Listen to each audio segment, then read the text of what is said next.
नमस्कार, मैं अविनाश कुमार, आप देख रहे हैं ताज़ा समाचार। अभी हम अपने कार्यालय में हैं और हमारे बीच कुटुंबा विधानसभा के प्रत्याशी प्रकाश कुमार जी मौजूद हैं, तो सीधे जुड़ते हैं उनसे और कुछ बातचीत करते हैं। ताज़ा समाचार में आपका बहुत बहुत स्वागत है सर जी। जी, ताज़ा समाचार के ऑफिस कार्यालय में आपको अविनाश जी को बहुत बहुत धन्यवाद। स्वागत करते हैं कि हमें ऐसे नॉर्मल इंसान व्यक्ति को मौका दिए, उसके लिए धन्यवाद सर आपको। अच्छा, आप किस विधानसभा में, जो कुटुंबा विधानसभा में आप आ रहे हैं चुनाव को लेकर, उम्मीदवार आपको बनाया गया, तो क्या मुद्दा है आपका? कुटुंबा विधानसभा में उम्मीदवार तो हमें बनाया नहीं गया है, ठीक है। और रही बात की कुटुंबा विधानसभा लेकर हमें अपना दावेदारी जन स्वराज पार्टी को लेकर मजबूत स्थिति में हमने दावा ठोक रहे हैं कि भाई हम भी दावेदारी हैं, मुख्य भावी प्रत्याशी के रूप में हम भी आना चाह रहे हैं, ठीक है। और अभी हम लोग वर्तमान में भावी प्रत्याशी के रूप में हैं और हमारे पास ऐसे मुद्दे हैं जो कुटुंबा विधानसभा को लेकर काफ़ी हम लोग प्लानिंग ब्लूप्रिंट तैयार करके रखे हैं कि लोगों के बीच में हमें बताने की ज़रूरत है, समझाने की ज़रूरत है। और जो युवा के जो पीढ़ी है, जो हर घरों में युवा लोग झेल रहे हैं, तो इस तरीके से हमें बहुत तरीके से ब्लूप्रिंट हम लोग तैयार करके रखे हुए हैं। और मुद्दे की बात कर रहे हैं तो मुद्दे भी हम बताना चाहेंगे। शिक्षा हो गया, रोजगार हो गया, लोग पलायन करते हैं बाहर में। अगर आप जीत कर अगर आते हैं, वादा कर रहे हैं जनता के बीच में जाकर कि मैं ये काम करूंगा, जीतने के बाद वो काम करूंगा, तो लेकिन लोग आश्वासन देते हैं लेकिन दोबारा आते नहीं है फिर, और धरातल पर काम नहीं उतरता। इसमें क्या कहें? आपका एकदम कहना सही है। लोग जीत कर जाते हैं, चले जाते हैं, फिर मन हुआ तो काम भी होता है, मन नहीं हुआ तो ऐसे फॉर्मेलिटी 5 साल बिता दिया जाता है, ठीक है। लेकिन हमारा मानना है सर कि जब कुटुंबा विधानसभा, जब हमारे बात कर रहे हैं कि आप जीत कर आते हैं तो आप क्या करेंगे, तो हमारा मानना है कि सर कुटुंबा विधानसभा में मतलब जो सबसे गंभीर मुद्दा है उत्तरी कोल नहर का, उत्तरी कोल नहर को लेकर फाटक से जो हमें नहर की जो होती है उधर उत्तरी कोल नहर की तरफ सुखाड़ का समस्या है, किसान का पहला मुद्दा। अभी जो वर्तमान में चल रहे वर्णमाला एक्सप्रेस को लेकर जो काफ़ी लोगों के बीच में नाराज़गी है, काफ़ी विरोध प्रदर्शन चल रही है, उनको लोगों को ध्यान देने का ज़रूरत है, जो अच्छी उचित वर्तमान दर में लोगों को मतलब राशि मिल सके। तीसरा मुद्दा है कि सर बेरोजगारी तो है ही, ठीक है, बेरोजगारी को लेकर मुद्दा है, आपका स्वास्थ्य को लेकर मुद्दा है, आपका एजुकेशन को लेकर मुद्दा है। लोगों को सिस्टम हमारा कहीं ना कहीं दुरुस्त हो चुका है, सिस्टम है, सिस्टम को फॉलो करना है, कहीं ना कहीं हमारा सिस्टम काफ़ी दुरुस्त हो गया है।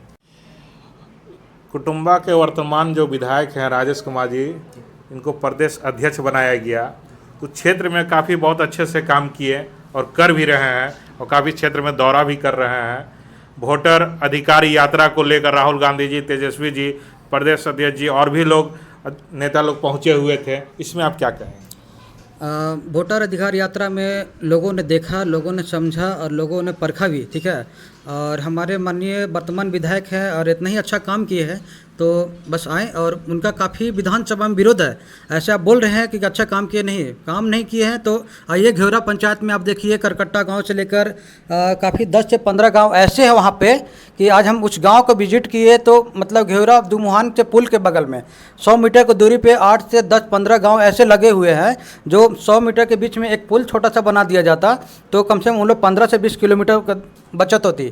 तो कहीं ना कहीं एक काम नहीं हुआ है और लोगों के बीच में काफ़ी नाराज़गी है, काफ़ी विरोध है। लोग आते हैं, आश्वासन देकर चले जाते हैं। आप बोल रहे हैं कि काम नहीं हुआ, अगर काम नहीं होता तो क्या दोबारा उनको विधायक बनाकर प्रदेश अध्यक्ष बनाया जाता? इस भाई ज़मीनी स्तर पर आप आइए, कल विजिट करके देखिए, घेवरा पंचायत में जाइए, वहाँ से लोगों से मिलिए, आपको वहाँ ज़मीन पर उतर के देखिए, लोगों से मिल कर देखिए क्या नाराज़गी है क्या नहीं है। हम लोग ज़मीन पर काम कर रहे हैं, हर जगह उनका विरोध मिल रहा है। तो आप ये घेवरा पंचायत में जाइए, करकट्टा गाँव में जाइए, आपको वहाँ दिख जाएगा कि हम उसने काम किए या नहीं किए हैं।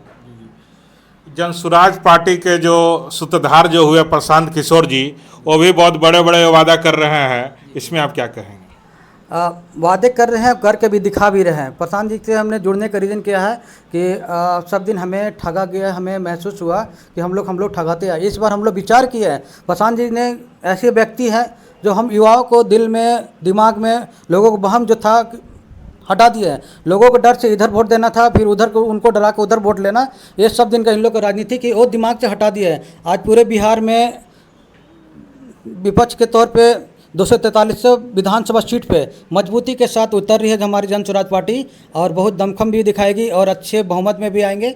और रही बात की जहाँ प्रतिपक्ष हमारे राहुल गांधी उतरे थे उस भिवंडी फील्ड पे हमारे प्रशांत किशोर 28 अगस्त को आ रहे हैं। और हमारे चैनल के माध्यम से आप क्या संदेश देना चाहेंगे? और हम आपके चैनल के माध्यम से, ताज़ा समाचार के माध्यम से हम आप लोग को कहना चाह रहे हैं कि आइए आप लोग कुटुम्बा विधानसभा के अंतर्गत भिवंडी फील्ड पे 28 और 28 अगस्त को कुटुम्बा विधानसभा के अंतर्गत भिवंडी फील्ड पे प्रशांत किशोर जी आ रहे हैं। आप लोग को निमंत्रण दे रहे हैं, पूरे विधानसभा वासियों से निमंत्रण है, आप लोग उस फील्ड पे आइए और प्रशांत किशोर जी का विचारधारा को सुनिए, उनका समर्थन कीजिए। आपका परिचय? हमारा नाम प्रकाश कुमार हुआ और हमारे परिचय यही है कि सर हम लोग नॉर्मल सिंपल बैकग्राउंड से आते हैं और हमारे पिताजी का नाम अशोक कुमार चौधरी हुआ और सिंपल छोटा सा बिजनेसमैन है। और हमने क्या कि छोटा हम लोग हमारा क्वालिफिकेशन होता है डिप्लोमा से हम लोग क्या कि सर हम लोग डिप्लोमा से करके प्लेसमेंट हुआ था हरिद्वार, हर जगह जॉब किए। जॉब करने के बाद हम बाहर का दुनिया देखने के बाद औरंगाबाद में थे, वर्तमान में जेम पॉलिटेक्निक कॉलेज में स्टाफ के रूप में काम करते थे। कुटुम्बा विधानसभा से उम्मीदवार भी? कुटुम्बा विधानसभा से उम्मीदवारी हम लोग तय करना चाह रहे हैं। जी चलिए, हमारे चैनल में जुड़ने के लिए आप सभी को बहुत बहुत धन्यवाद। बहुत बहुत धन्यवाद सर।